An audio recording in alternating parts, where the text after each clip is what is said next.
지금 잠오시는 것 같은데 제가 아재기가 한번 해보겠습니다. 소나무가 삐지면 칫솔. 네, 반갑습니다. 저희 2부 미래를 바꾸는 시간 15분 시작하도록 하겠습니다. 저희 1부에서 GPT에 대한 기본적 이해와 미래 사회에 대한 내용을 다루었다면 2부에는 아까 배운 그 GPT 내용을 각각 8개의 전공가 융합해서 발표하고 서로의 의견을 듣는 시간을 가지도록 하겠습니다. 그러면 이번 행사 진행을 맡아줄 오승민 군을 단상에 모시겠습니다. 박수 많이 주십시오. 2부 행사의 진행을 맡은 오승민입니다. 먼저 저희가 진행하는 이 심포지엄과 가장 크게 연관이 있는 조입니다. 컴퓨터 인공지능에 대한 발표를 맡은 조 올라오겠습니다. 안녕하십니까. 저희는 미바시 15분을 이제 컴퓨터 인공지능 분야로 참가하게 된 허재윤, 박인영입니다. 일단 저희의 제목을 먼저 한번 보시죠. 머신러닝, 학습은 더 이상 생물만의 것이 아니다. 이 말이 이제 조금 심오한 말인데 원래 학습은 인간만이 할 수 있다고 저희가 생각을 했는데 이제 AI도 학습을 통해서 저희와 같이 스스로 발전할 수 있는 시대가 도래했습니다. 네, 저희 목차는 첫 번째 머신러닝과 딥러닝에 대해서 가르쳐 드릴 거고요. 두 번째로는 머신러닝과 딥러닝의 종류, 세 번째는 AI와의 상관관계, 네 번째로는 작동 방법에 대해서 설명해 드릴 것입니다. 먼저 머신러닝이란 컴퓨터 프로그램이 데이터를 학습하고 그 학습을 통해 새로운 데이터를 예측하고 분류할 수 있는 기술입니다. 머신러닝이란 어떠한 작업에 대해 꾸준한 경험을 통하여 그 작업에 대한 성능을 높이는 것입니다. 머신러닝의 저자 톰 미첼이 얘기했고요. 다음으로 학습 방법에 대해서 알려드리겠습니다. 먼저 지도학습입니다. 지도학습은 컴퓨터 시스템이 문제와 답을 함께 학습하는 방법입니다. 지도학습은 분류와 해기 문제에 적용됩니다. 분류 문제는 데이터를 다른 카테고리나 그룹으로 분류하는 문제이고, 해기 문제는 데이터의 값을 예측하는 문제입니다. 다음에는 비지도학습입니다. 비지도학습은 컴퓨터 시스템이 문제만을 가지고 학습하여 답을 알아서 찾아내게 하는 학습 방법. 지도학습은 주로 군집화나 차원 축소의 문제에 적용됩니다. 군집화 문제는 데이터를 비슷한 특성을 가진 그룹으로 나누는 문제고, 차원 축소 문제는 입력 데이터의 차원을 줄여서 데이터를 더 쉽게 처리하거나 시각화하는 문제입니다. 이제 세 번째로는 강화학습입니다. 강화학습은 컴퓨터 시스템이 문제와 답 모두 알아서 찾아나가야 하는 학습 방법입니다. 위의 두 방법은 지도의 여부에 관한 것이라면, 강화학습은 어떤 행동을 취하는 것이 최적인지를 학습하는 방법입니다. 행동을 취할 때마다 외부 환경에서 보상이 주어지는데, 이러한 보상을 최대화하는 방향으로 학습이 진행됩니다. 다음은 제가 딥러닝에 대해 말씀드리겠습니다. 자, 딥러닝 중학교 때 정보 과목을 배우셨다면 한 번쯤은 다 들어보셨을 텐데 이제 심화적인 내용은 잘 모르실 테니 저희가 설명해 드리도록 하겠습니다. 자, 딥러닝이란 인공신경망을 비롯한 수많은 인공신경망을 이용하여 데이터를 학습하고 예측하는 기술입니다. 이를 통해 이미지, 음성, 자연어 처리 등 다양한 분야에서 인공지능 기술을 적용할 수 있습니다. 자, 여기서 이제 인공신경망이라는 말이 나오는데, 인공신경망이란 소프트웨어적으로 인간의 뉴런 구조를 만든 기계학습 모듈입니다. 특히 인간의 시각, 청각, 피지를 본떠 만든 알고리즘입니다. 머신러닝과 딥러닝의 종류에 대해 설명해 드리도록 하겠습니다. 자, 첫 번째로 CNN이 있습니다. CNN은 이미지, 인식 방식 분야에서 가장 많이 사용되는 딥러닝 알고리즘 중 하나입니다. 두 번째로 GAN이 있습니다. GAN은 적대적 학습을 이용하여 새로운 이미지나 데이터를 생성하는 딥러닝 알고리즘입니다. GAN은 생성자와 판별자라는 두 개의 인공신경망을 이용하여 학습합니다. 주로 이미지 생성 분야에서 사용됩니다. 세 번째로 RNN이 있습니다. 순차적인 데이터를 처리하는 데 사용되는 딥러닝 알고리즘입니다. RNN은 이전 시점의 출력을 현재 시점 입력으로 사용하여 문맥을 고려할 수 있도록 합니다. 주로 자연어 처리 분야에서 사용됩니다. 그 다음으로 AI와의 상관관계에 대해 말씀드리도록 하겠습니다. 머신러닝은 인공지능의 핵심 기술 중 하나이고, 머신러닝을 기반으로 한 딥러닝 기술이 발전하면서 인공지능의 발전 속도가 더욱 가속화됩니다. 머신러닝의 알고리즘과 딥러닝 기술을 활용한 인공지능 기술은 빅데이터 분석, 언어 처리, 이미지 분석 등 다양한 분야에서 활용될 수 있습니다. 자, 작동 방법에 대해 한번 설명드리도록 하겠습니다. 자, 본론에 들어가기 앞서 우리는 이 사진들을 보면 이제 저희는 시각이 있으니까 모두 3이라는 숫자라는 것을 간단하게 알 수 있습니다. 하지만 컴퓨터가 이 3을 판단하기 위해서는 엄청나게 복잡한 과정이 필요한데, 그 과정 중 가장 기본적인 형태를 말합니다. 자, 뉴런인가 무엇인가? 뉴런은 하나의 수 0, 0, 1, 0을 담습니다. 예를 들어 이미지의 28 곱하기 28개의 픽셀들을 입력값으로 취하는 신경망을 생각해봅시다. 각 뉴런들은 각 픽셀의 밝기값을 나타냅니다. 입력값이 클수록 활성화 정도가 큽니다. 각각의 픽셀에 대응하는 784개의 뉴런들이 입력층을 구성합니다. 그 다음으로 층에 대해 설명해 드리도록 하겠습니다. 우선 출력층은 0에서 5까지의 숫자를 대표하는 10개의 뉴런을 가지고 있습니다. 입력층과 출력층 사이에는 은닉층이라고 불리는 층이 하나 더 있습니다. 이 784개의 입력 뉴런들을 모두 활성화할 때 그 뉴런들의 특정 패턴이 다음 층에 활성화되게끔 하는 것입니다. 다음 층도 마찬가지이고 마지막으로 출력층까지 전달됩니다. 출력층에서 가장 높은 수를 가진 뉴런이 이 신경망에서 선택된 출력값이 됩니다. 이제 숫자를 어떻게 인식하는가에 대해서 설명드리도록 하겠습니다. 우리가 숫자를 인식할 때는 숫자의 큰 특징을 대표하는 각자의 부분을 합칩니다. 9는 동그라미가 위에, 직선이 오른쪽에, 8은 동그라미가 위에 있고 아래쪽에도 동그라미가 있습니다. 4는 3개의 직선이 결합한 형태입니다. 그리고 그 각 부분들도 더 작은 부분으로 나눌 수 있습니다. 입력된 숫자의 특징을 대표하는 특정한 뉴런의 활성치가 1에 가까워질 것이고 두 번째 층은 각 부분들의 더 작은 부분들로 나눈 것에 대응할 것이고 그 대응값들을 합치면 첫 번째 층과 숫자의 특징을 대표하는 몇몇의 뉴런들이 활성화됩니다. 마지막 층에서 숫자를 인식합니다. 이런 과정들을 거쳐서 복잡한 이미지와 음성의 분석, 번역 등에도 매우 유용하게 사용됩니다. 그 다음으로 가중치와 비선형 함수에 대해 설명해 드리도록 할 텐데, 자, 우선 가중치가 무엇이냐 하면 이제 가중치라는 말이 되게 어렵게 느껴질 수 있는데, 가중치는 인공신경망에 사용하는 매개 변수입니다. 각각의 가중치는 신경망의 뉴런 간 연결 정도를 나타내며 입력 데이터의 가중치를 곱한 활성화 함수를 통과시켜 다음 뉴런으로 전달됩니다.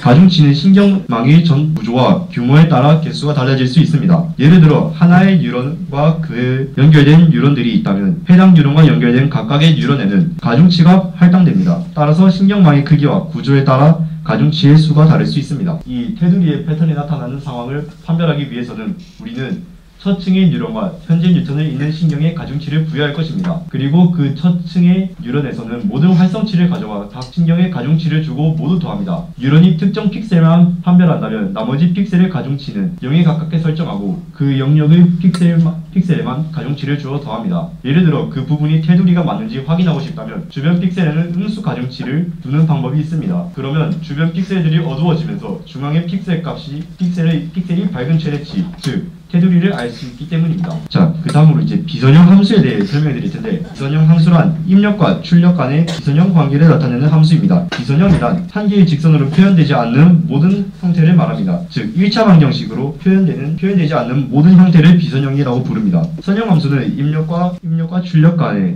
직선 관계에 있으며 출력이 입력 상수배만큼 변하는 특성을 갖고 있습니다. 반면에 비선형 함수는 직선 관계가 아니라 곡선 형태를 갖습니다. 딥러닝에 사용되는 대표적인 비선형 함수로 시그모이드 함수가 있습니다. 작은 음수일수록 0에 대응되고 큰 양수일수록 1에 대응되며 0 주위에서는 순간 변화율이 크기 때문입니다. 다음으로 딥러닝은 필연적으로 가중치의 수가 많습니다. 가중치의 연산은 하드웨어의 발전으로 문제가 되지 않을지 모릅니다. 하지만 오차가 작아질수록 그림에 따라 기울기가 0에 수렴하게 되므로 현재는 ReLU 함수 등 새로운 전달 함수를 더 많이 사용합니다. ReLU 함수는 입력값이 음수이면 0을 출력하고 입력값이 양수이면 평등함수입니다. 저희 조의 발표를 마치도록 하겠습니다. 지금까지 들어주셔서 감사합니다. 네, 발표 잘 들었습니다. 네, 두 번째로는 진또배기 공돌이들이 모여서 발표를 맡은 조입니다. 전자기계고가 발표를 맡은 조 올라오겠습니다. 발표하게 된 최재빈이라고 합니다. 일단 첫 번째로 유머로픽 반도체에 대하여 설명을 하고 그 다음 AI 기술에 대하여 설명한 뒤 유머로픽 반도체와 AI가 융합된 사례와 두 기술의 융합의 문제점 그리고 앞으로의 도전 과제들을 이야기할 것입니다. 유머로픽 반도체에 대하여 설명하자면 유머로픽 반도체는 신경계를 모방하여 정보를 처리하는 반도체의 기술입니다. 유머로픽 반도체의 특징은 생물학적 신경망의 작동 원리를 흉내내어 병렬 처리와 저전력 소비를 가능하게 합니다. 유머로픽 반도체는 시냅스 기능을 가지며 신경망의 연결성과 가중치를 구현하여 학습 및 추론을 수행할 수 있습니다. 여기서 시냅스 기능이란 거, 시냅스가 신경 전달 물질에서 신경세포의 신경돌기 말다리 다른 신경세포와 접합하는 부위 그 틈을 의미하는데 그 기능을 유머로픽 반도체가 하는 것입니다. 그리고 가중치는 아까 발표에서 들으셨듯이 가중치 설명은 넘어가겠습니다. 유머로픽 반도체의 장점은 일단은 병렬 처리가 가능하고 복잡한 계산 작업을 효율적으로 수행할 수 있습니다. 그리고 대표적인 특징이 저전력 소비로 인해 효율성이 매우 뛰어납니다. 그 다음에 저는 유머로픽 반도체와 기존 반도체에 대한 비교를 할 건데, 기존 반도체는 전기 신호를 이용하는 논리 게이트 기반의 디지털 회로인 반면에 유머로픽 반도체는 시냅스와 뉴런의 구조를 갖춘 신경 회로의 기능을 하는 반도체입니다. 그리고 작동 속도에서의 차이점은 고속 처리에 특화되어 있는 유머로픽 반도체보다 빠른 속도로 연상을 수행할 수 있습니다. 하지만 유머로픽 반도체는 그에 비해 학습과 추론 작업에서는 기존 방식에 거기에 비해서는 효율적이지만 속도에서는 기존 반도체를 따라가지 못합니다. 그리고 에너지 효율성에서 기존 반도체는 전력을 많이 소비하고 열 발생이 높기 때문에 냉각 장치가 필요한데, 유머로픽 반도체는 저희의 신경계의 구조를 모방하기 때문에 저전력 소비와 열 발생을 최소화할 수 있습니다.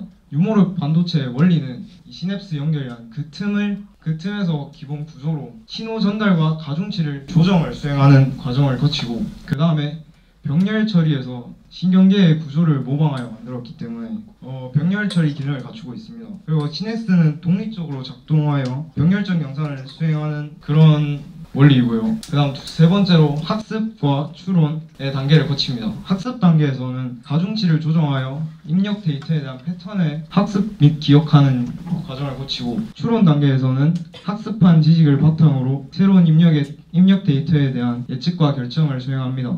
그 다음에 설명할 기술, AI 기술에 대해서 설명할 것인데, AI는 인간의 학습, 추론 및 문제 해결 능력을 컴퓨터 시스템으로 모방하는 기술을 말합니다. 이 AI 기술의 기본 원리는 데이터 기반 학습과 추론으로 똑같이 유머로픽 반도체와 똑같이 구성되는데, 기계학습은 대규모 데이터를 이용하여 작동됩니다. AI 기술의 발전 동향은, AI 기술은 지속적인 발전을 거듭하고 최근에는 대용량 데이터와 컴퓨팅 파워의 증가로 AI의 성능과 응용 분야가 크게 확장되고 있습니다. 특히 딥러닝 부분에서 강화학습 등의 분야에서 주목할 만한 발전이 지금 이루어지고 있습니다. AI 기술의 현황은 지금 이미지 인식, 자율주행, 자연어리 처리 등과 같은 다양한 응용 분야에서 뛰어난 성능을 보여주고 있기 때문에 생산성 향상과 자동화, 예측 및 분석 등 다양한 문제에서 AI가 지금 적용되고 있습니다. 그 다음은 전솔 친구가 발표합니다.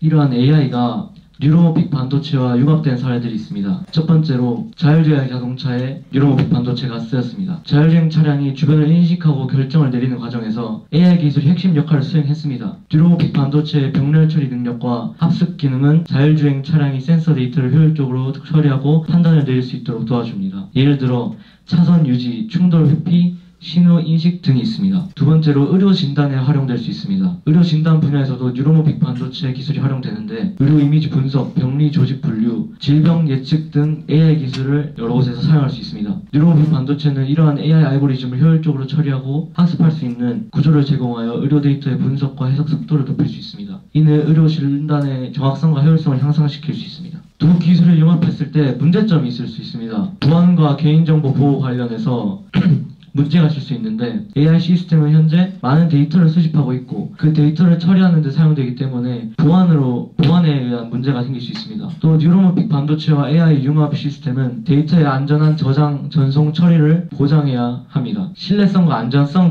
방면에서도 문제점이 있을 수 있습니다. 뉴로모픽 반도체는 신경망의 구조와 원리를 기반으로 하기 때문에 기존 반도체와는 다른 동작의 특성을 가지는데, 이러한 문제로 인해 신뢰성과 안정성에 문제가 발생할 수 있습니다. 개선을 위해 뉴로모픽 반도체의 동작 원리와 안정성을 연구하고 신뢰성 있는 설계와 제조 기술을 개발해야 한다고 생각합니다. 앞으로 하드웨어와 소프트웨어의 최적화에 대한 문제를 해결해야 할 것 같습니다. 뉴로모픽 반도체와 AI 시스템 간에 최적화된 통합이 필요하다고 생각합니다. 또 윤리적으로 고려해봐야 될 게 있는데, AI 시스템의 의사결정 능력이 증가함에 따라 윤리적인 문제들이 더욱 중요해지고 있습니다. 뉴로모픽 반도체와 AI 융합은 공정성, 투명성, 사회적 영향 등 다양한 원칙을 고려해야 하기 때문에 이를 위해 다양한 가이드라인이 제공돼야 합니다. 감사합니다.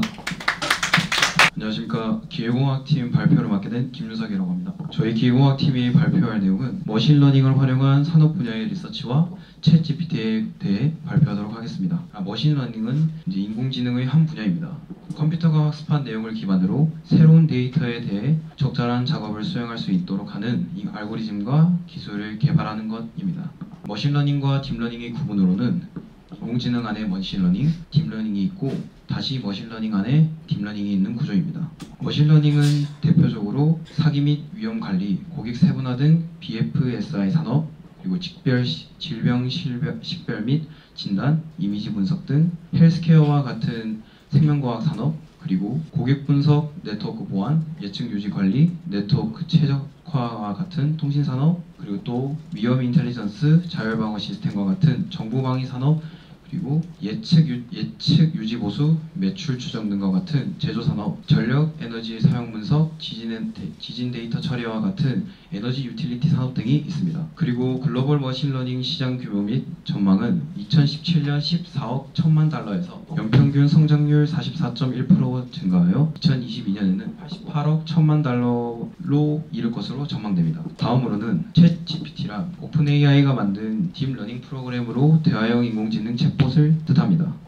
여러분들이 생각하셨을 때는 기계공학에서 챗GPT가 어떠한 방식으로 쓰였을 것 같습니까? 대표적으로 자동화된 설계 시스템의 개발이 더욱 성장할 수 있습니다. 예를 들어 빵 공장을 생각해 보십시오. 빵 공장에서 자동차 설계 시스템을 구성하는 것은 생각보다 복잡한 일일 것입니다. 그래서 이러한 문제를 저희 조는 챗GPT에게 물어봤습니다. 보시는 것과 같이 단팥빵 자동차 시설을 적당한 크기로 간단하게 설계해 두려고 물어보았습니다. 이렇게 물어보니 챗GPT는 첫 번째로 효율적으로 운영하기 위한 생산 라인 배치, 그리고 두 번째로 생산 라인 구성에 대한 대답을 하였습니다. 이러한 것과 같이 챗GPT를 사용한다면 기계공학에서보다 쉽게 기계공학에 대해 이해하고 힌트를 얻어 공부를 할 수 있을 거라고 생각합니다. 이상 기계공학팀의 김윤석이었습니다. 감사합니다. 네, 세 번째로는 저희 학교의 미래 명신고의 인재가 모여있는 곳입니다.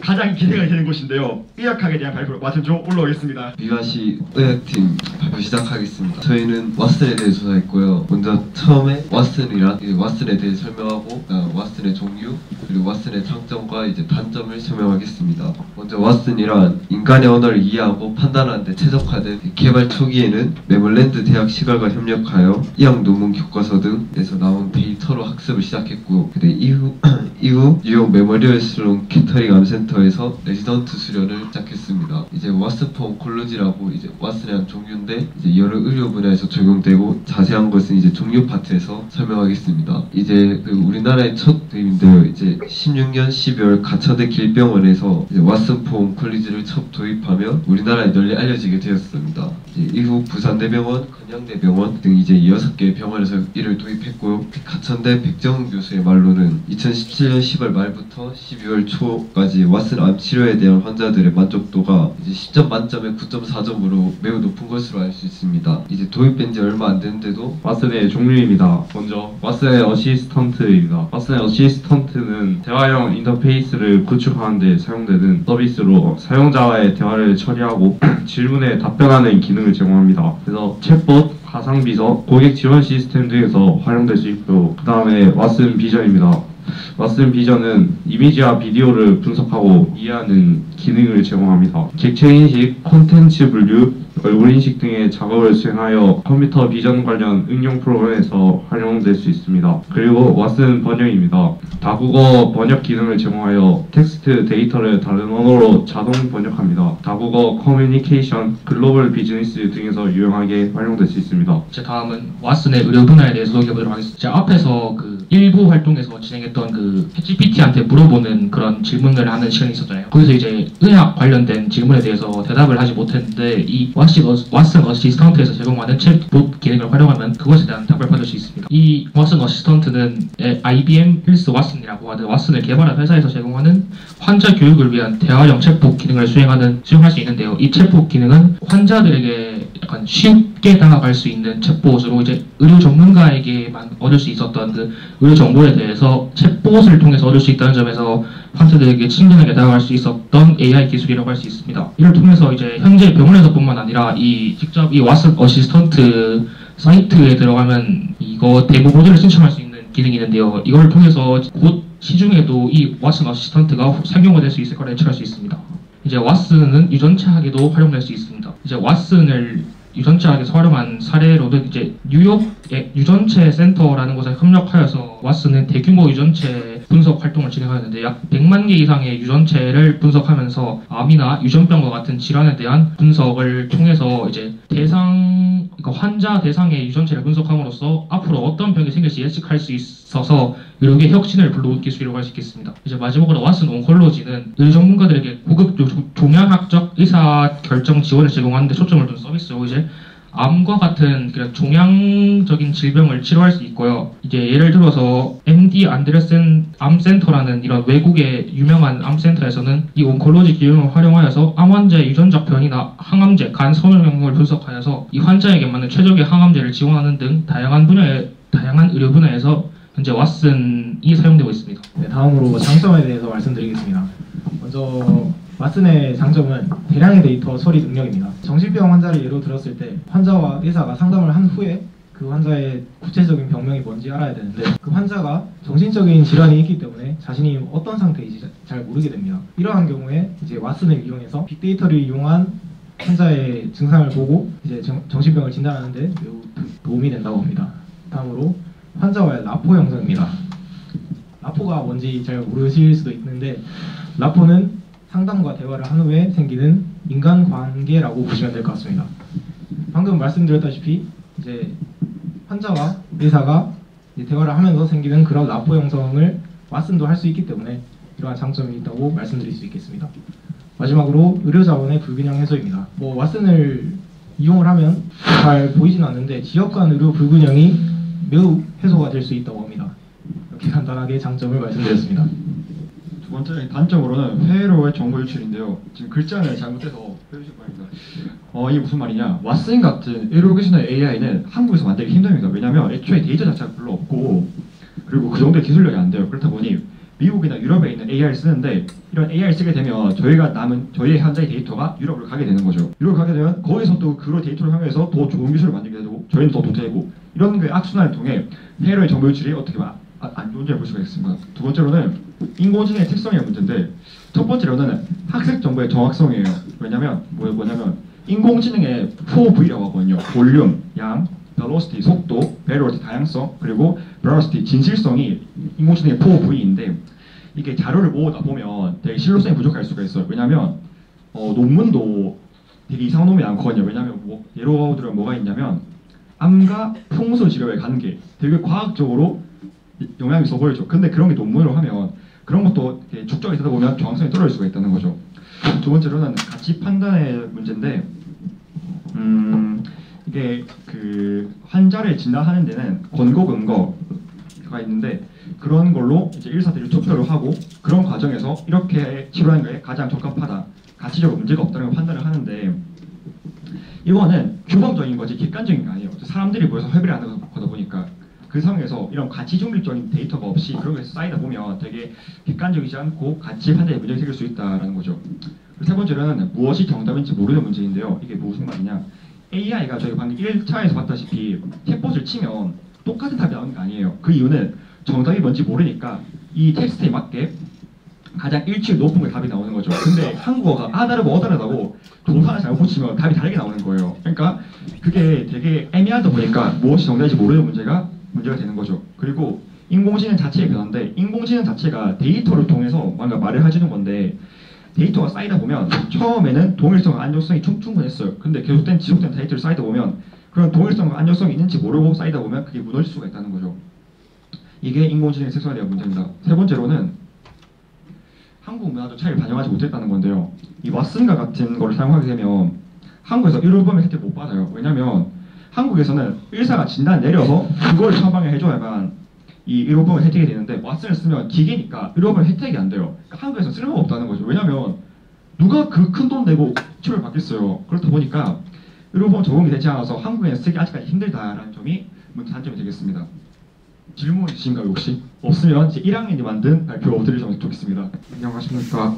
저는 AI와 약학의 융합이라는 주제로 발표를 맡은 이예준이라고 합니다. 최근 뉴스 기사에서 예전에는 상상도 하지 못했던 과학기술 발달에 통한 많은 일들이 일어나고 있는 것을 한 번쯤은 본 적이 있으실 겁니다. 저는 과학기술 중 가장 많은 발전을 이룬 것 중 하나는 AI, 즉 인공지능이라고 생각합니다. AI가 발달됨에 따라 사회의 많은 부분들이 변화하고 있고 그중 약과 관련되어 약을 제조하는 것이나 약을 개발하는 것도 많은 변화를 가지고 왔습니다. 그래서 저는 먼저 AI와 약학이 접목된 사례를 먼저 소개하고자 합니다. 현재 AI와 약학과 관련하여 가장 크게 발달한 부분 중 하나는 제약입니다. 먼저 새로운 개발에 있어서 AI는 기존의 방법으로는 불가능했던 문제들을 해결할 수 있기 때문에 AI는 신약 개발에서 매우 중요한 역할을 합니다. 전 세계 과학자들은 인공지능을 이용해 단백질 구성 성분만으로 단백질 전체를 예측하는 기술을 개발하는 중입니다. 그중 가장 앞서 있는 것은 구글 딥마인드의 알파포드이며 이는 다양한 정보의 단백질을 축적해놓은 덕분에 지난 2020년 코로나19 바이러스의 유전 정보가 발견되자마자 바이러스 단백질 20여 종의 구조를 성공적으로 예측할 수 있었습니다. 다음으로 AI는 이미 알려진 약물들을 다시 살펴보고 재창출하는 데도 사용됩니다. 카이스트에서 AI 기술을 활용하여 스크리닝 기술을 이용한 항암 치료제를 개발하였습니다. 연구팀은 이미 안정성이 검증된 FDA 승인 약물 또는 임상 진행 중인 약물군 대상으로 신약을 개발하는 약물 재창출 방식으로 항암제를 발굴했습니다. 모든 약물을 검증하기에는 비용과 시간이 오래 걸리기 때문에 암세포에서 활발히 활동하는 신호 전달 단백질인 mTOR 활성 저희 능력을 보이는 약물만 AI를 통해 신속하게 스크리닝하였습니다. 마지막으로 AI는 임상시험 과정에서 효율성을 개선하는 데도 사용됩니다.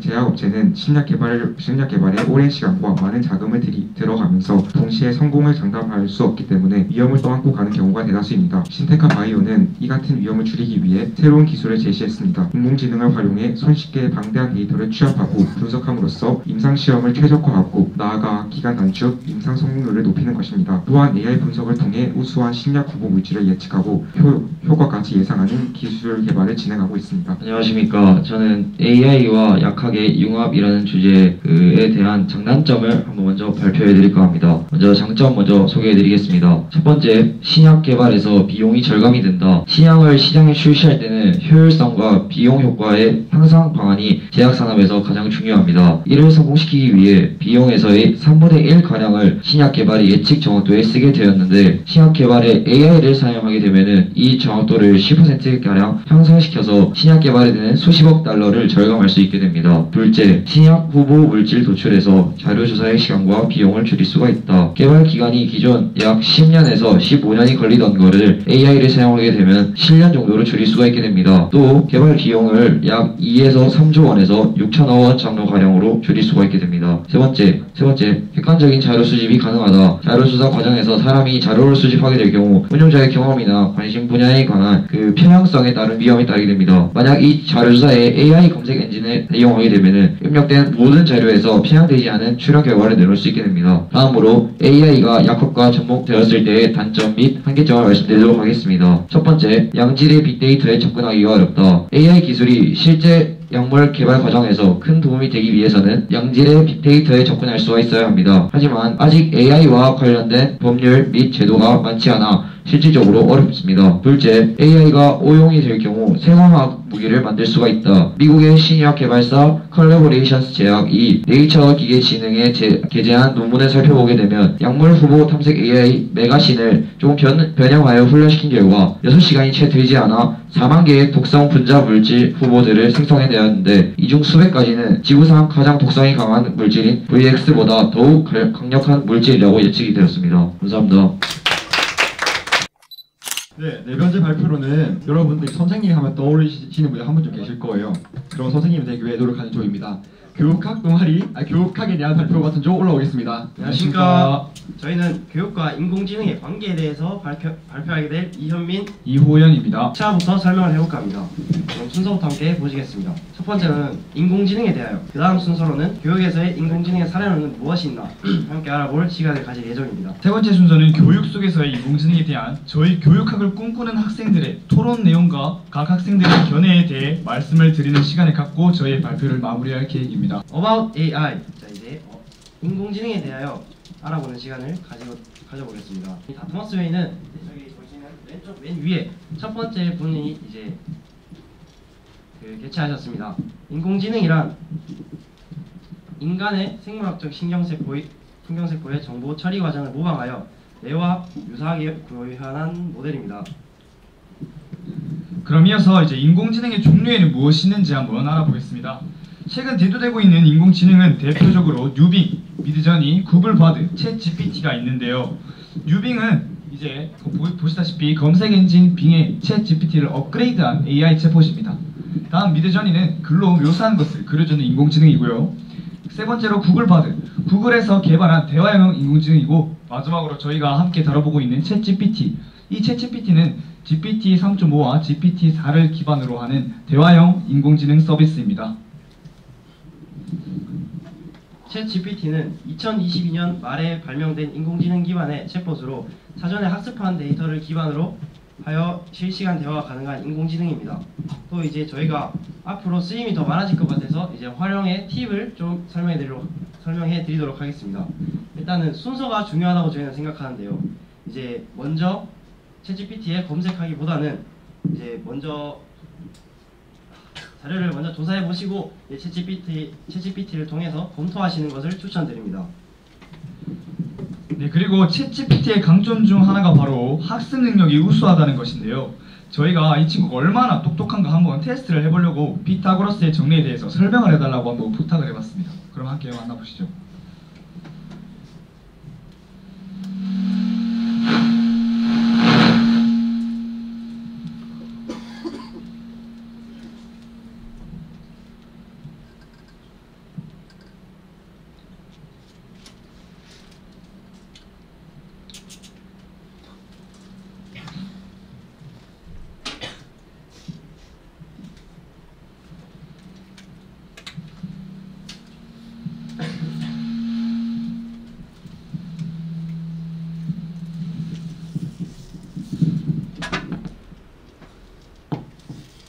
설명 기가 막히게 잘하죠. 자, 해서 챗GPT의 강점을 한번 알아봤고요. 그리고 챗GPT의 라이벌이 혹시 뭔지 아시는 분 계실까요? 힌트를 드리자면 앞에 나온 챗GPT를 제외한 3가지 중 한 개인데 혹시 맞춰보는 친구 있나요? 네? 아, 아쉽습니다. 탑땡이에요. 혹시 다른 거 기억나시는 분? 네? 아, 맞습니다. 뉴빙이에요. 바로 해서 이 뉴빙이 바로 그 라이벌의 주인공인데요. 이 라이벌 구도 두 친구들의 장단점과 차이점에 대해서 저희가 조사를 해보고 왜 두 친구들이 라이벌 관계였는지 한번 알아보는 시간을 함께 알아보겠습니다. GPT의 장점으로는 일단 대화 능력이 뛰어나다는 점과 학습 능력이 뛰어나다는 점인데요. 그리고 이제 마지막으로 다양한 분야에서 지원이 가능하다는 것이 장점입니다. 반면 뉴빙의 장점은 정확성이 매우 뛰어납니다. 그래서 정확성이 뛰어난 만큼 신뢰성도 매우 높고요. 그래서 다국어 지원이 가능해서 챗GPT보다는 여러 국어로서 지원이 가능하다는 점이 있습니다. GPT의 단점으로는 이제 이전 대화 기록에 대한 이해가 좀 부족하다는 점이 단점이 있습니다. 그리고 뉴빙은 대화 기능의 지원이 미흡을 해서 사용 연도에 제한이 걸려 있다는 점이 아쉬운 단점이라고 할 수 있습니다.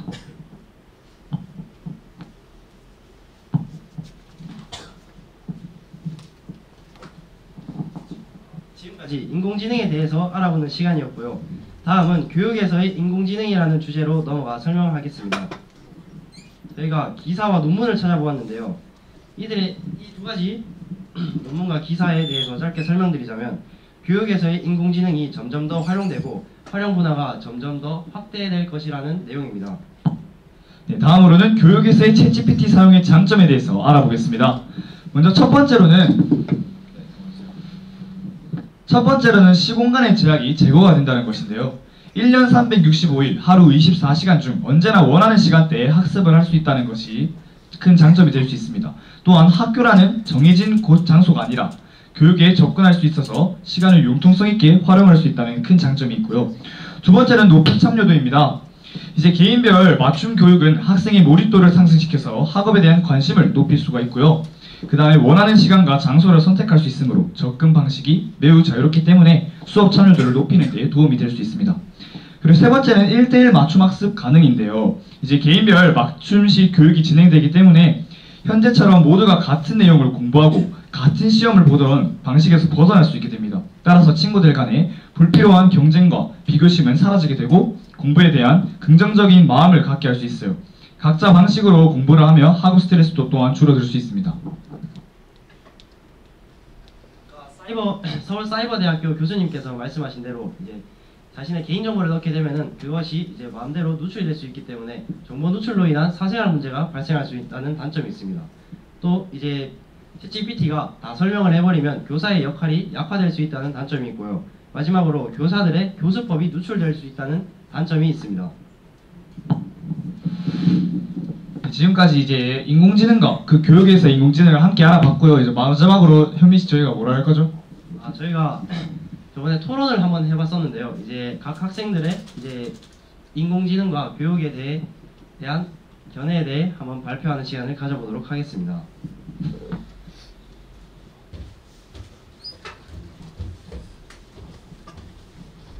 먼저 찬성하는 입장이 저희는 4명이 나왔고 반대하는 입장이 2명이 나왔는데요. 찬성하는 입장부터 한번 말씀드리도록 하겠습니다.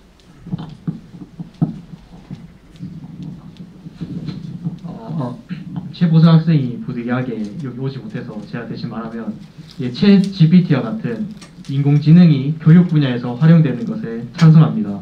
챗 GPT의 경우 얼마나 정확하게 질문을 했는지에 따라 제공되는 정보의 질이 달라집니다.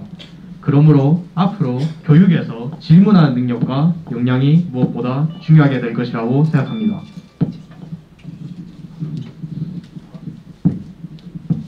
안녕하세요. 저는 챗 GPT의 활용을 찬성하는 쪽이고요. 저는 세상이 발전할수록 이러한 발전이 교육 분야에서도 점점 발전돼야 된다고 생각하므로 교육계에서도 챗 GPT, 즉 인공지능 AI와 같은 것을 활용하는 것을 찬성합니다. 저는 교육학에서 챗 GPT가 활용되는 것을 반대하는데요. 왜냐하면 시대가 발전하는 만큼 물론 교육도 이제 새로운 시도를 해가면서 발전해야겠지만 이제 챗 GPT가 같은 인공지능들이 인간의 영역이었던 감정이나 그런 창의력까지 구사하게 된다면은 인공지능이 교사가 돼서 실업 늘어날 수 있기 때문에 반대했습니다. 저 이제 교육에서 인공지능의 사용 덕분에 이제 시각, 청각 장애를 가진 이 학생을 대상으로도 맞춤형 교육을 통해 쉽게 배울 수 있는 환경을 마련해 주어 소외되는 학생이 이제 없도록 할 수 있기 때문에 저는 교육에서의 AI 도입을 찬성합니다. 지금까지 찬성 입장이었고요. 저와 현민 학생은 반대 입장이었는데 저는 이제 인공지능 시스템이 인간 교사를 완전히 대체할 수 없다고 생각을 합니다. 인공지능 시스템은 학생들과 상호작용을 할 수 있지만 인간적인 관계를 형성하지 못하게 됩니다. 그러면 학생들은 교사와의 상호작용을 통해 많은 것을 배울 수 있는데 이러한 경험이 인공지능 시스템으로 대체된다면 학생들은 교육적으로 손해를 입을 수 있을 것 같아서 저는 반대를 한다는 입장입니다.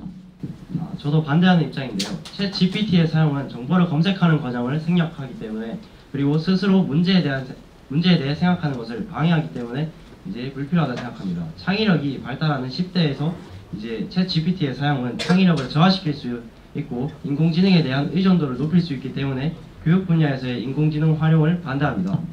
네, 지금까지 교육학과 인공지능에 대해서 발표를 했습니다. 감사합니다. 네, 5번째로는 이 행사의 총괄을 담당한 이주원 학생과 문과 1등인 임종환 학생이 발표를 맡은 조입니다. 저로서 정말 기대되는 조인데요. 미디어에 대한 발표를 먼저 올라오겠습니다. 안녕하십니까. 인공지능 미디어학과 융합전공 심화발표를 맡게 된 2학년 임종윤입니다. 일단 저희는 국내 OTT 서비스 이용 형태와 AI 큐레이션 도입이라는 주제로 발표를 할 것인데요. 일단 다들 졸린 것 같으니까 심화적인 이론보다는 먼저 요즘 여러분들 사이에는 너무나 당연히 녹아들어 있는 국내 OTT 현 상황에 대해 먼저 알아보도록 하겠습니다. 자, 여기 위에 웨이브, 시즌, 넷플릭스 그리고 시즌까지 많이 익숙한 OTT 플랫폼들인데요. 근데 OTT란 오버 더 탑의 준말로 온라인 상성 스트리밍이라는 의미를 가지고 있는데요. 현재 국내 OTT 서비스 시장은 넷플릭스가 압도적인 강세를 보이는 가운데 지상파 3사 이제 KBS, MBC, SBS와 SKT OTT 서비스의 연합으로 탄생된 웨이브와 이제 CJ와 JTBC 연합으로 만들어진 티빙 그리고 KT의 시즌 그리고 동영상 콘텐츠의 리뷰와 평점 등을 제공하는 왓챠가 출시한 왓챠플레이가 경쟁 구도를 형성하고 있습니다. 그 중에 넷플릭스는 OTT 시대 초기부터 이제 가입형 OTT 서비스를 주력으로 내세우며 2011년부터 2021년까지 10년간 꾸준히 성장세를 이어왔으면 국내에서도 굉장히 높은 성장세를 보여주고 있습니다. 이제 디지털 인크로스 조사 결과에 따르면은 넷플릭스는 국내 이용자 증가율이 전년 대비 292포인트로 국내 OTT 서비스 시장에서 이 넷플릭스가 영향력이 얼마나 큰지 보여주는 영향이 보입니다. 그리고 이렇게 넷플릭스가 저희 생활에서 굉장히 많은 영향을 끼치고 있는데 또 최근에 코로나가 터지면서 이제 코로나의 장기화로 OTT 서비스의 이용자의 재택 시간이 굉장히 많이 늘어났습니다. 다들 느낀 것과 같이 그 OTT의 서비스에 대한 많은 수요가 이제 증가되었고 실제로 이제는 뭐 티빙에 넷플릭스를 결제하는 등 서비스의 복수 가입 또한 이제 다수 목격된 현황이 많이 보이고 있습니다. 그래서 OTT 서비스의 이용량 증가와 더불어 이용 가능한 콘텐츠도 정말 폭증했는데요. 이제 OTT 플랫폼에 접속을 하면은 이제 내가 뭘 봐야 될지도 모를 정도로 정말 많은 콘텐츠 이거를 저희는 신조어로 많이 표현하고 있는데 넷플릭스 신드롬 그리고 넷플릭스 증후군이라는 신조어를 사용합니다. 이거는 그 콘텐츠 선택지 가운데 내가 보고 싶은 콘텐츠가 선별하고 결정하는 과정에서 상당한 선택과 필요 현상이 일어나는 그런 뜻을 가지고 있는데요. 이를 해결하기 위한 것이 바로 큐레이션인데요. 큐레이션은 박물관이나 미술관의 작품으로 수집하고 관리하는 그 큐레이터에서 파생된 말인데 그냥 쉽게 말하면은 추천입니다. 이거는 정보를 수집하여 의미 있는 카테고리로 정제, 배열, 재배포, 재밸류하는 과정을 통칭하는 말로 현재 다양한 분야에서 사용되고 있습니다.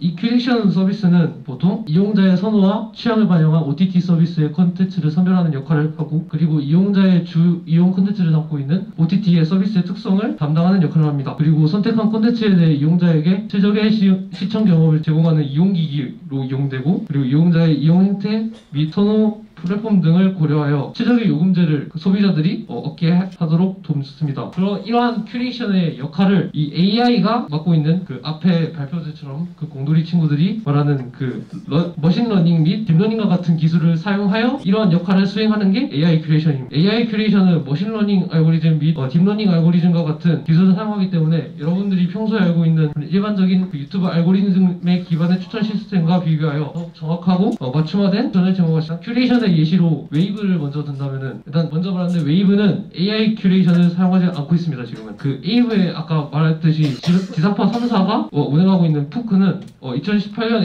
AI와 그 빅데이터 제휴 파트너십을 체결해서 이제 연간 5억 시간 시청 데이터에 그 마이셀럽스 인공지능 기술을 적용해서 원래 AI 큐레이션을 사용했는데 이제 그 SKT와 융합되면서 이제 웨이브가 만들어지면서 이제 그 AI 큐레이션은 본격적으로 적용하지 않는 걸로 알려져 있습니다. 그리고 다음에 여기서 시즌의 추천 시스템은 AI 기반 알고리즘에 기반하여 개인 콘텐츠 사용 이력뿐만 아니라 이용자가 프로그램을 이용하는 시간대나 아니면은 그 날씨 그리고 그 요일 등등 20여 가지의 조건과 맥락을 고려하여 이용자의 최적 콘텐츠를 추천합니다. 정말 무서운 게 이 시즌은 여러분들이 OTT를 이용하고 있는 컴퓨터나 휴대폰의 카메라 인식 기술을 이용해서 그 OTT를 보고 있는 당사자의 얼굴을 분석해가지고 그때 어떤 감정 상태를 가지고 있는지 즉 기쁨과 화난과 슬픔 등 감정을 인식해서 이 콘텐츠를 추천합니다.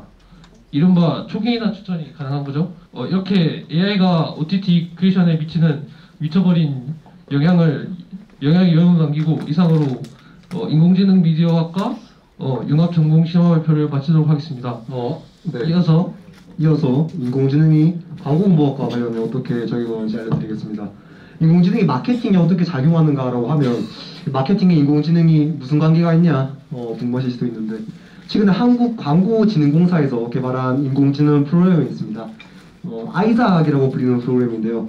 이름에도 알 수 있듯이 여기는 AI가 포함된 광고 제작 시스템입니다. 회원가입만 하면 누구나 전공자가 아니어도 쉽게 광고를 만들 수 있게 AI가 도움을 주는 사이트인데요. 제가 직접 한번 들어가 봤습니다. 아이작 광고 카피 제작인데 여기에 프로젝트 명과 카테고리 명만 치면은 AI가 수많은 빅데이터를 기반으로 하여서 가장 적합한 카피를 만들어주는 시스템입니다. 예를 들어 제가 뭐 신발 분야에 나이키를 골라서 해보니까 이렇게 뭐 쉼없이 도전하시는 응원합니다 이렇게 나왔는데 저희가 이렇게 미디어에 AI가 융합된 사례를 좀 보다 보니까 공통적으로 느낀 점은 아직까지는 미디어 학과가 좀 인간과의 커뮤니케이션을 중시로 하는 것이다 보니 AI가 따라오기에는 한계점이 분명히 존재해 보였다라는 겁니다. 최근 뭐 광고도 AI가 직접 하나의 그림체를 만들어서 광고를 제작해주는 등 인간의 노력이 좀 줄어들고 있는 건 사실이지만 아직 그래도 이쪽 분야에서 인간의 노력은 반드시 필요할 수밖에 없다라는 점을 알려드리고요. 제가 그래서 이거를 그 하진홍이라는 대구대학교 미디어 커뮤니케이션 학과 교수에게 AI가 인간의 창의성을 대체할 수 있을까에 대해서 한번 여쭤봤습니다.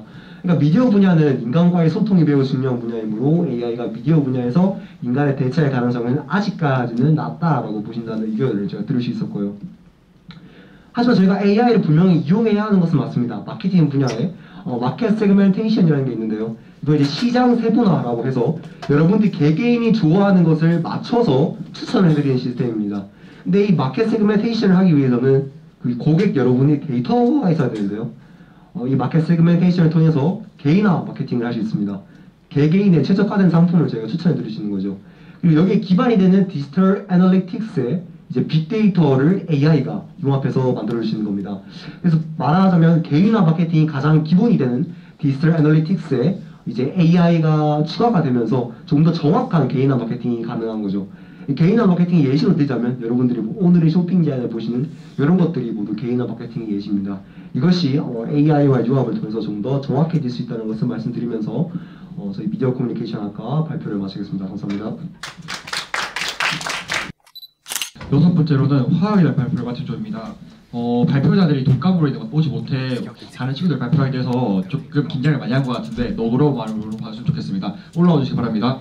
화학과 인공지능 융합 사례를 찾아봤습니다. 첫 번째로는 3D 모델링, 3D 프린터와 분자 모델링, 두 번째로는 3D 프린터로 나노미터 크기의 메탈 구조 제작, 세 번째로는 인공지능과 특성화학, 마지막으로는 화학과 인공지능의 융합 사례를 총정리하고 끝냈습니다.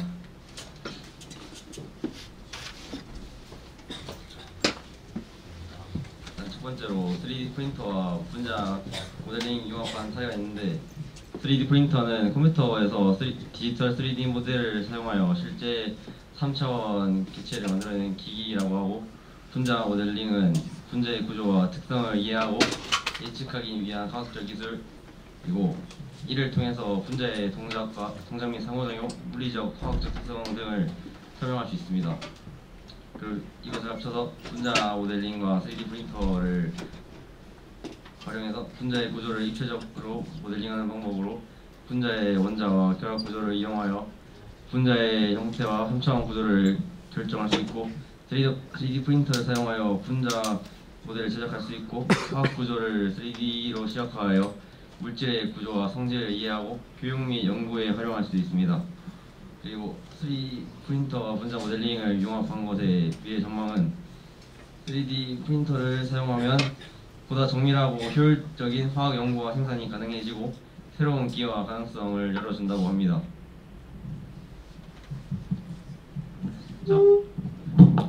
다음은 3D 프린터로 이제 3D 프린터로 나노미터의 크기의 메탈 구조 제작을 알려드리도록 하겠습니다. 3D 프린팅 기술로 금속을 나노미터 크기의 복잡한 구조를 만들 수 있게 되었고요. 이것을 확장시키면 컴퓨터 칩의 3D로 회로를 만들 수 있게 됩니다. 나노미터 크기의 수준에서 3D 프린터는 정밀도가 높은 두 개의 레이저가 두 개의 광자를 이용해서 재료를 액체로 빠르게 바꾸어 나가며 작동이 되는데요.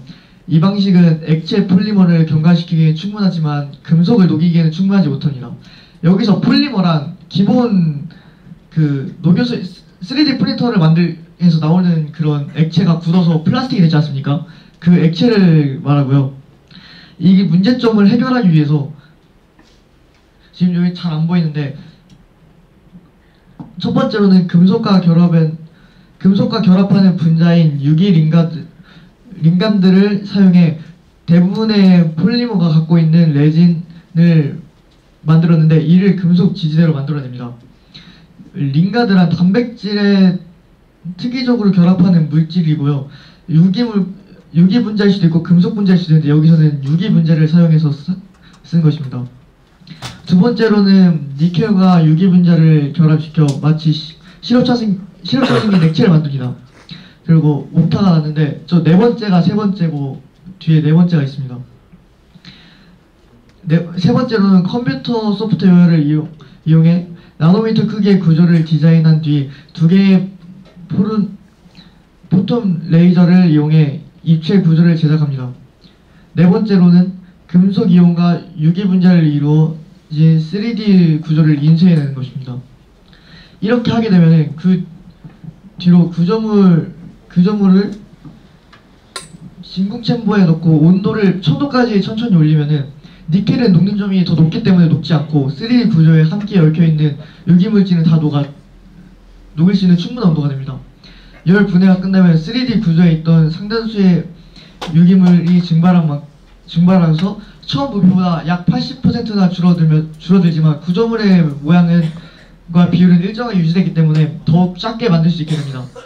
이걸로 더 활용하게 되면 반도체를 사용할 수 있게 되고, 그러면 AI와 함께 융합을 적절하게 할 수 있게 됩니다. 자, 세 번째로는 인공지능과 독성화학에 대해서 하는 건데, 배경은 데이터 수집과 딥러닝을 활용하여 흡입 독성을 예측하는 연구가 발표되었는데, 광범위한 화학물질 데이터베이스 미국 환경보호부의 독성 빅데이터 톡스캐스트를 토대로 인공지능 기술인 딥러닝을 사용하여 동물 실험 없이 결과를 예측할 수 있는 모델링을 개발하게 되면서 동물을 더 좀 죽이지 않고 화학물질 없이 할 수 있게 되었습니다. 그 미국 화학기회가 발간한 학술 저널 독성화학회 연구에 발표하였고, 화학물질 관련 주요 해외 소식지에도 소개가 되었습니다. 화학물질 독성을 예측하기 위해 독성 발현 경로 개념을 활용하여 이를 통해 흡입 독성을 예측하는 데 성공하였고, 이러한 방법로는 미세 플라스틱과 미세먼지에 적용할 계획도 밝혀졌습니다. 이 효과로 연구 결과에는 동물 실험의 효율과 동물 복지를 고려한 독성 평가 인프라의 개선을 기여할 것으로 보입니다. 화학과 인공지능의 융합은 지금까지 3개의 사례로 설명을 하였습니다. 감사합니다.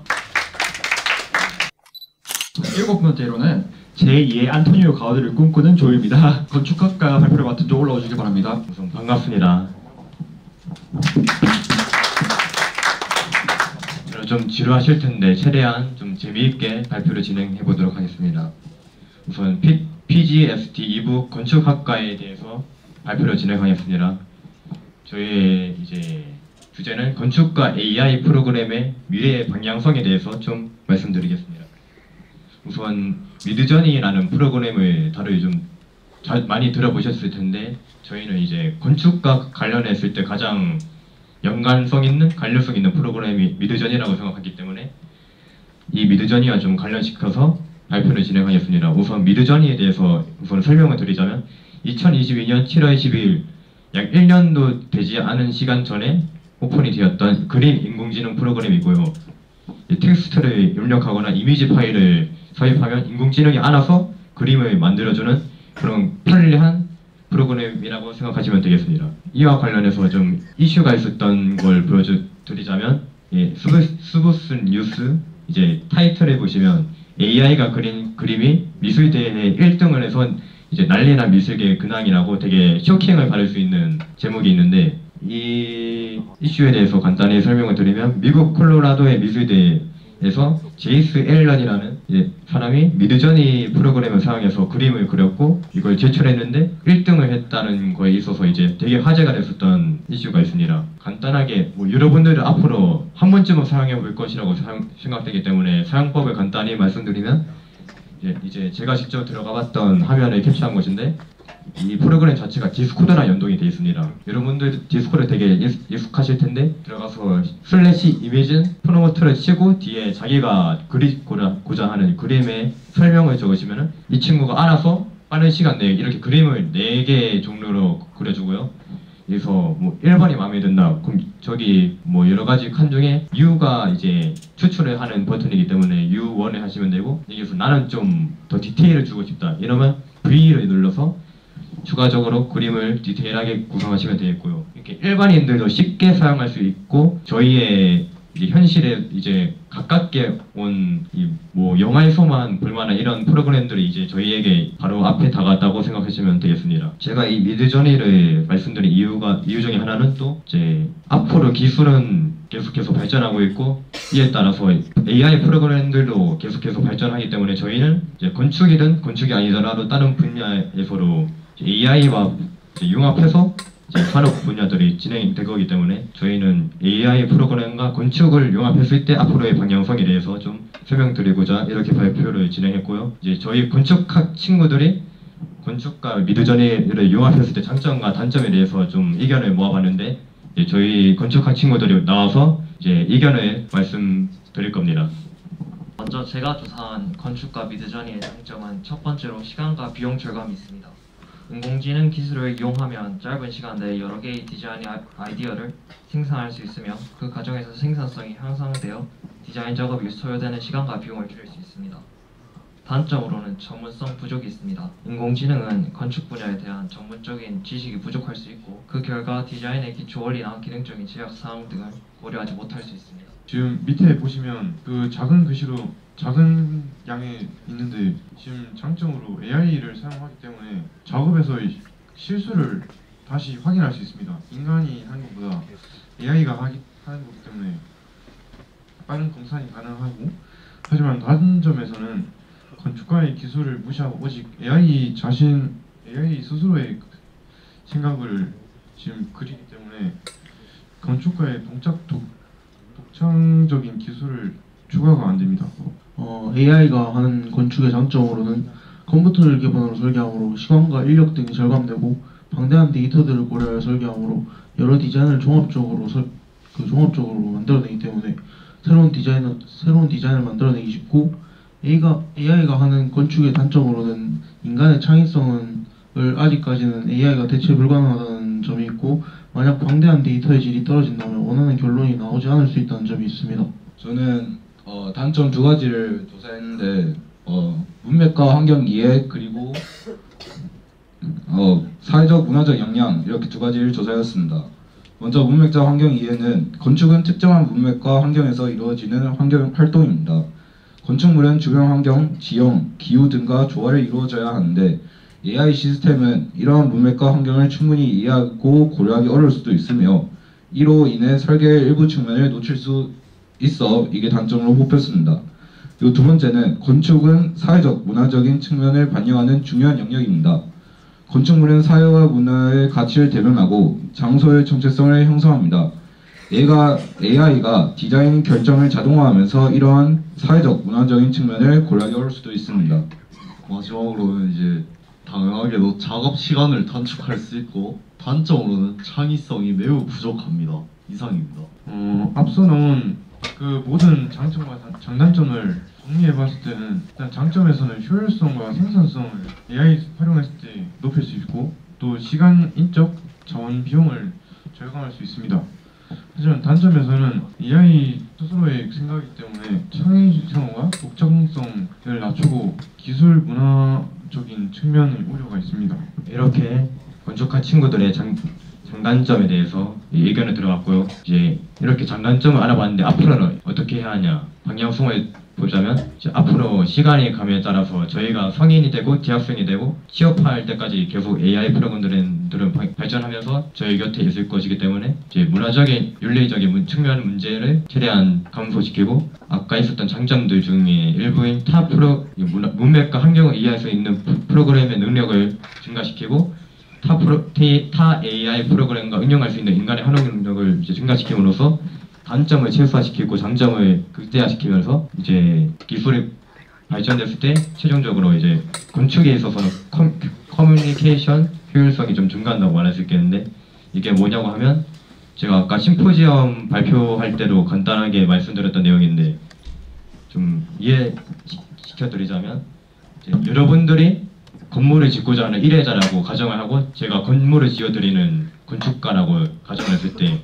기존의 이 AI 프로그램 없이 진행을 할 때는 여러분들이 저희한테 뭐 어떤 건물에 어떤 몇 층에는 뭐를 넣고 뭐 바닥은 어떤 자재를 쓰고 뭐 이런 걸 다 얘기하면서 이제 의견을 맞춰가는 과정에서 상당히 어려움을 느끼거든요. 이 작품도 이게 제가 직접 참여했던 스케치업에 참여했던 작품이고 이미 진행되고 있는 건물인데, 제가 간단하게만 참여했는데도 불구하고 커뮤니케이션 과정에 있어서 상당히 어려움을 느꼈다고 저는 직접적으로 느꼈었는데, 이제 AI 프로그램, 미드저니 같은 프로그램이 응용되어서 과정을 진행한다 했을 때는 다시 과정을 해서 여러분들이 이래자고 제가 건축가라고 했을 때 여러분들이 미드저니 프로그램을 돌려가지고 어떤 집에서 살고 싶다는 걸 그림을 이제 타자를 쳐가지고 미드저니한테 맡겨가지고 그림을 가져오면 전 바로 설계를 하면 되기 때문에 이 효율성 과정에 있어서 아예 레벨이 다를 정도로 효율성이 발달하기 때문에 저는 이렇게 장점과 단점을 말씀드렸었는데 장점을 극대화시키고 단점을 최소화시켜서 최종적으로 커뮤니케이션 효율을 높이자는 의견을 말하고자 이렇게 발표를 준비했고요. 긍정적인 시각을 가지고 장점을 높이고 단점을 최소화하자라는 방향성을 가지고 앞으로의 프로그램들에 대해서 마인드를 좀 가졌으면 좋겠습니다. 감사합니다. 마지막입니다. 여러분들 마지막이니까 좀 끝까지 집중해 주시고 눈도 좀 뜨시고 네. 마지막으로 저는 이 팀만큼 꿈이 학과 돼본 적이 없어요. 경찰 행정학과와 정치 외교학과의 발표를 맡은 조 올라오겠습니다.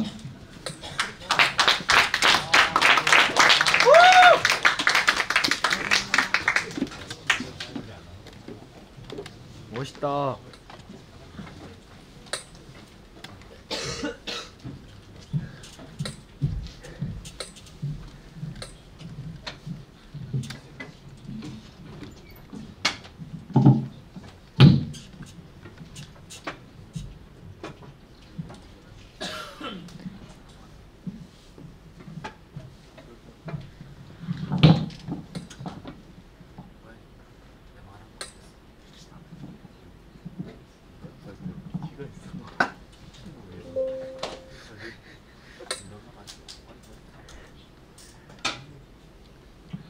저희는 AI 기술을 활용한 수사에 대해서 발표할 김연우 외 4명입니다.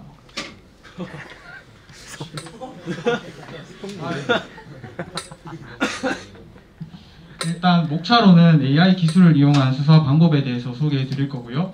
그 다음에 그 기술이 실제 수사에 어떻게 사용됐는지에 대한 사례, 그 다음에 AI 기술을 이용한 수사의 장점과 단점, 그리고 그 단점을 해결하기 위한 방안에는 어떠한 점이 있는지와 이제 그 서동준 씨가 조사한 이제 인공지능 규제와 ICT 규제 샌드박스, 그리고 AI 기술을 이용한 수사의 전망, 마지막으로 저희의 소감을 여러분께 말씀드리면서 발표 마치도록 하겠습니다. 먼저 AI 기술을 이용한 수사 방법입니다. AI 기술을 이용한 수사 방법에는 첫 번째로는 차량 번호판 복원 기술이 있고요. 그 다음으로는 자연어 처리 기술, 그 다음에 CCTV 분석, 여러분들 제일 잘 아실 만한 주제죠. 그리고 데이터 마이닝 기술 등이 있습니다. 먼저 차량 번호판 복원 기술인데요. 일단 글자가 굉장히 많아요. 그런데 일단 요약해서 설명해 드리면 사실 CCTV가 완벽하지는 않습니다. 비가 오는 날 같은 경우에는 이제 CCTV 영상이 급격하게 화질이 떨어지고요. 그로 인해서 이제 경찰이 그 도주할 때 이제 범인이 있었던 차 번호를 알아내야 되는데 이제 CCTV 화질이 안 좋으면 그것을 알아내는데 굉장히 그런 큰 어려움이 발생합니다. 그래서 이제 적용된 기술이 차량 번호판 복원 기술에 의해서 NPDL이라고 하는데요. 이 차량 그 번호판 복원 기술은 과정이 4가지가 있는데 일단 먼저 그 손상된 이미지, 그러니까 즉 CCTV가 이제 화질이 많이 떨어졌으니까 그 떨어진 화질을 올리기 위해서 향상을 먼저 시키고요. 그 다음에 이 번호판의 글자가 뭔지 대충 이 AI가 검출을 하고 그 검출한 문자를 갖다가 이게 어느 글자다라는 걸로 인식을 한 다음에 복원을 하는 과정을 거치면서 이제 합니다. 두 번째로 자연어 처리 기술인데 자연어 처리라고 하면은 인간이 사용하는 자연어를 컴퓨터가 이해하고 처리할 수 있는 형태로 변환하는 기술입니다. 자연어 처리는 인공지능과 기계학습을 기반으로 하며 다양한 응용 분야에 사용되고 있고요. 일단 과정으로 하면은 과정이 많은데 사실 그냥 간단하게 말씀드리면은 문장 같은 그 형태소까지 다 쪼개서 이제 분석하기 쉽게 한 다음에 그 분석한 그 의미를 갖다가 보고서 적는 그런 형식으로 쓰입니다. 그리고 여러분들이 제일 잘 아실 만한 CCTV 분석인데 CCTV는 사실 이제 범죄 수사나 사고 조사 같은 분야에서 주로 많이 사용되는 기술입니다. 일단 CCTV 분석을 하기 위해서는 당연히 영상이 있어야 되겠죠. 그리고 이제 자기가 쓰고 싶은 부분을 자르거나 확대하는 그런 수행 과정을 거친 다음 그 다음에 CCTV에 나오는 범인이 누구인지 애초에 범인이 바보가 아닌 이상 이제 얼굴을 안 보이기 때문에 이제 이 사람의 발걸음거리가 어떤지, 보폭이 어떤지 등의 그런 특징을 파악한 다음에 이제 경찰들이 이런 CCTV 영상을 통해서 대충 용의자 중에서 이 사람일 것이다 라고 그 결정 내리는데 많은 도움을 줍니다. 마지막으로 데이터 마이닝 기술인데요. 이제 이것은 이제 FBI가 이제 주로 활용하는 방법이었는데 다양한 범죄자들을 만나면서 이제 범죄자마다 특성이 있지 않습니까? 어떤 그 성범죄자 같은 경우에는 이 사람이 어떤 그런 아동의 그런 성적 취향을 가지고 있다. 약간 이런 정보들을 종합적으로 반영하면서 이제 종합적으로 분석하면서 이제 범죄 예방기 수사에 활용될 수 있는 정보를 도출하는 게 그 데이터 마이닝 기술이라고 할 수 있겠습니다. 이제 두 번째로 AI 기술을 실제 수사에 사용된 사례인데 아까 전에 제일 처음에 말씀드렸던 차량 번호판 보험 기술입니다. 이 기술이 들어온 지 얼마 안 됐는데 작년에 이제 8월 13일 오후 6시에 광주광역시에서 도난 사건이 있었습니다. 어떤 한 아줌마가 이제 가게에서 가방을 놔두고 갔는데 소매치기가 가지고 간 다음에 차량으로 도주를 했는데 그때가 하필이면 비가 오는 날이어서 흐렸어요. 그런데 이 기술을 통해서 이제 그 흐릿한 번호판을 복원하면서 이 범인을 성공적으로 체포할 수 있었습니다. 그리고 두 번째로는 CCTV 관제 시스템의 성과인데 이것은 너무나 잘하는 사례이기 때문에 이것은 넘어가도록 하겠고 이제 오퍼레이션 ICT 글리시라는 작전인데 이제 2011년에 진행된 국제 사이버 범죄 수사였는데 FBI가 이제 다크넷상에서 온라인으로 거래되는 신용카드 정보를 수집하여 데이터 마이닝을 기술을 적용했습니다. 이를 통해서 다수의 범죄자들을 추적하고 검거하며 대규모의 신용카드 사기 사건 등을 해결한 사례가 있습니다. 이어서 제가 설명하겠습니다. 이제 AI 기술을 이용한 수사의 장점으로는 근데 하기에 앞서서 지금 잠오시는 것 같은데 제가 아재기가 한번 해보겠습니다. 자, 소나무가 삐지면 칫솔. 와 재밌다. 자, 이제 하겠습니다. AI 기술을 이용한 수사의 장점으로는 자, 여기 앞에 자료에서 볼 수 있듯이 저 5대 범죄, 살인, 강도, 강간, 절도, 폭력 이것들이 이제 CCTV 설치로 인해서 범죄 발생률이 좀 줄어들었다는 것인데요. 자, 대량 데이터 분석 수사관들이 효율적으로 용의자와 관련된 정보를 찾을 수 있고요. 그리고 수사 절차를 가속화하고 수사 시간을 단축시킴으로써 범인 체포에 도움을 주고요. 그리고 마지막으로 범죄 발생 지역과 시간을 예측하여 경찰의 주의를 집중시키고 예방 조치를 취할 수 있습니다. 자, 그리고 AI 기술을 이용한 수사의 단점으로는 자, 알고리즘 편향성. 이게 뭐냐? AI 시스템이 이 기존의 이 데이터를 기본으로 하는데요. 그래가지고 이 데이터에 내재된 이 평양성을 반영하기 때문에 공정한 수사가 되지가 못해요. 그리고 두 번째로 개인정보 보호 문제가 있는데요. AI 기술은 대량의 개인정보를 처리하므로 개인정보 보호 문제에 주의해야 합니다. 그리고 기술 제한과 오류. AI 기술은 아직 완벽하지가 않아요. 그래가지고 잘못된 판단이나 결과로 수사에 이 혼선을 줄 수가 있습니다. 자, 그리고 세 번째 예시로 저 관련 기사가 있는데요. 기사 제목에서도 볼 수 있듯이 AI가 아직 기술 제한과 오류가 있기 때문에 절도범으로 누명을 쓴 남성이 생겼어요. 이런 예시가 있고요. 그리고 이러한 이제 이 문제점들을 해결하기 위한 방안으로는 첫째, 개인정보 보호 문제를 해결합니다. 그리고 둘째, 편향성을 제거합니다. 그리고 셋째, 해석 가능성을 제거합니다. 그리고 넷째, 인간의 판단력과 결합합니다. 그리고 마지막으로 윤리적 문제에 대한 고민을 해봅니다. 자, 그리고 이거는 이 서동준님께서 서동준님께서 조사한 그건데요. 인공지능 관련 규제와 ICT 규제 샌드박스. 이게 좀 뭐가 많지만 간단히 좀 설명을 하자면 이 인공지능 관련 규제와 ICT 규제 샌드박스로 개인정보를 보호하기 위해서 이 두 가지가 있다. 이렇게 보시면 됩니다. 개인정보 보호. 자, 그리고 AI 기술을 이용한 수사의 전망을 소개시켜드리겠습니다. AI 기술의 발전으로 인해 수사의 속도와 정확성이 대폭 개선이 되고요. 그리고 AI 기술의 예측 분석이 가능하고요. 증거 수집과 분석의 방식이 변할 수 있습니다. 자, 그리고 이제 소감을 말씀드리겠습니다. 이 활동을 하면서 AI 기술을 이용한 수사에 대해 많은 정보를 알게 되었는데 AI 기술이 이용되면서 분석 및 수사의 속도, 범죄 예방에 도움이 될 수 있지만 한편으로는 개인정보 문제, 공정성, 판단 오류 등의 문제도 생길 수 있음을 알게 되어서 아직 많은 개선이 필요하다는 것을 느꼈다. 이러한 개선이 이루어지면 AI 기술이 수사 과정에서 많이 도움이 될 것 같다. 이상으로 부족한 발표였지만 들어주셔서 감사합니다. 네, 저희 이렇게 행사가 모두 마무리가 됐습니다.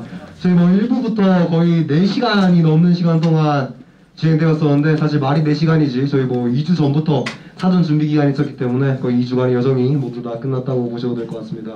저희 2부 목적이 최대한 자는 사람을 얻게자였는데 최대한 끝까지 집중해 주셔서 너무 감사드리고 여러분들이 다른 학생들보다 챗GPT에 대한 이해도가 높은 상태로 나중에 사회에 나가서 여러분들이 많은 일들을 이루셨으면 좋겠습니다. 제 마지막으로 지금 계신 분들은 앞에서 기념 촬영 한번 하고 저희 행사 마무리하도록 하겠습니다. 감사합니다.